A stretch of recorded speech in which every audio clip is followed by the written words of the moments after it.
Marami na siyang nahuli.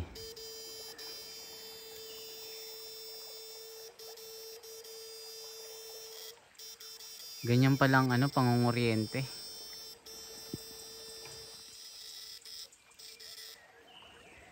Tapos yung dalawa naman nangunguha ng tulya. Ayan o.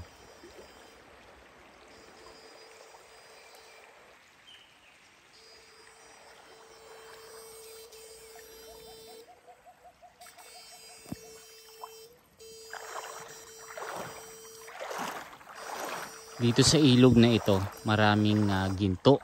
Nagmimina yung mga katutubo pagka malinaw. Pero ngayong panahon ng tag-ulan ay natigil sila.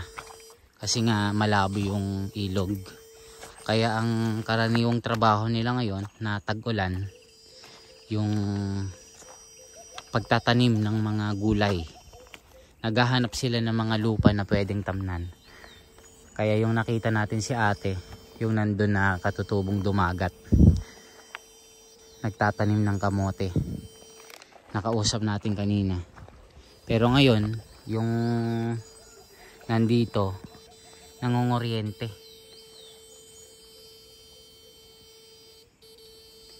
Yan o, dinig na dinig nyo po yung tunog ng current ng kuryente.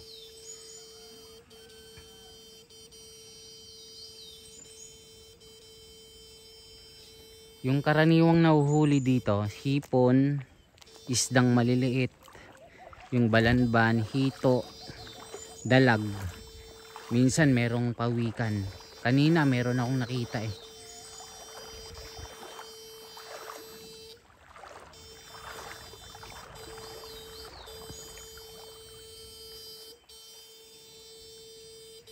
Yun nga lang, pag ganyan kasi, pati mga maliliit na isda na namamatay.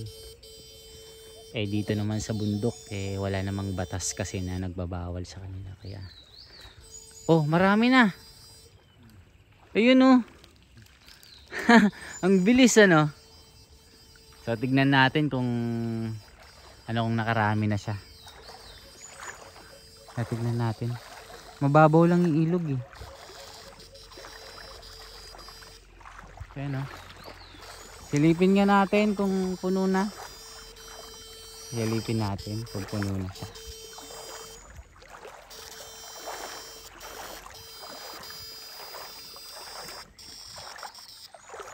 Hello, kalahati na nung lagayan niya. Ang galing. Tignan nga natin. Ay, grabe, ang dami. Patingin. Ay, puro hipon no, ang dami, patingin. Anong karaniwang luto nito? Binubusa lang yan sir, ginigisa lang. Ginigisa lang sa kamatis no? Kamatis. Wow, grabe. Yan. Pwede na. Probinsyang-probinsya na. Yan ang buhay dito sa probinsya. Hindi mo problema yung mga ulam. Basta masipag ka lang meron na. Meron ng ginisang hipon.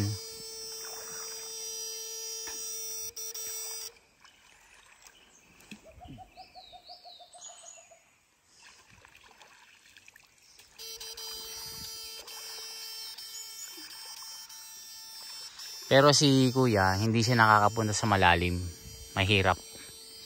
Dito lang siya sa mga mabababaw na parte ng ilog. Yan o. Doon tayo galing sa mga katutubo. Nandun sila.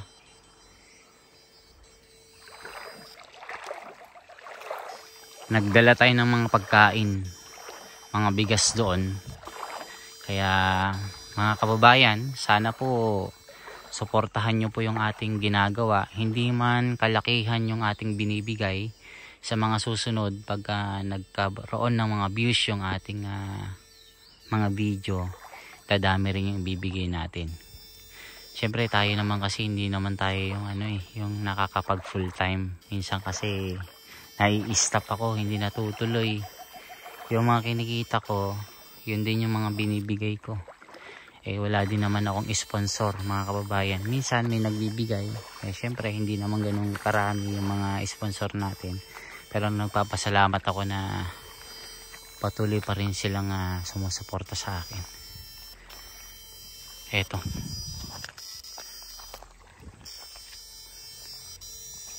Tignan natin. Dumadami na.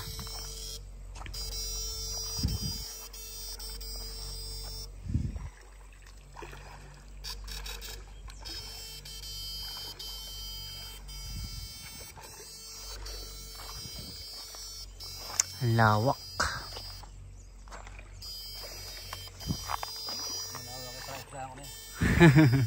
Malawak yung fish pond mo, no?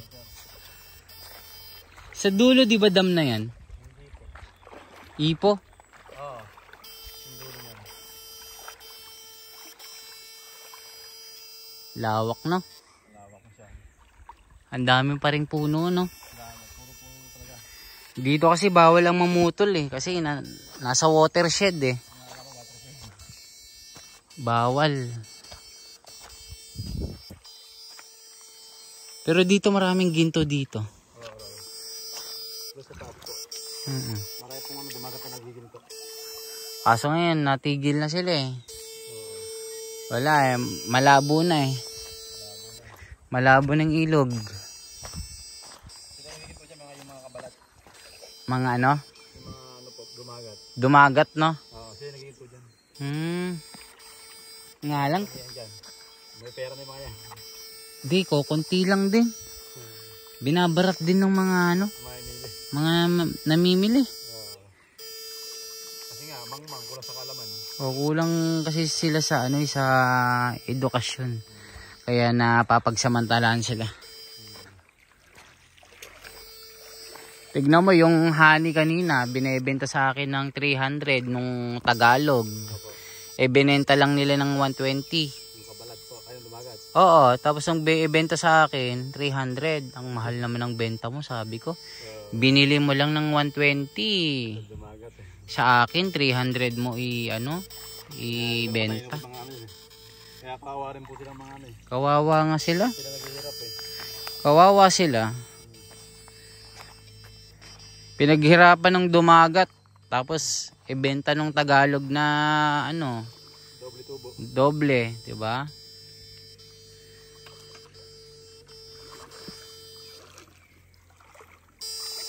Maraming gusto nga, yung mapuntahan nyo. Nakakaabot ka rin doon. Opo. Sipag lang, no? Sipag lang talaga. Pag naman tubig lang, hindi ka mahirap na eh.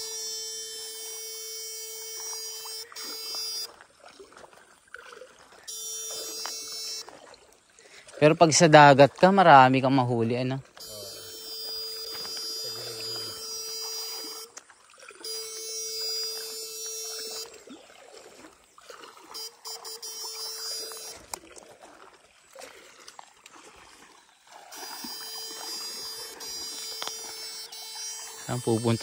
Pupunta sa dulo.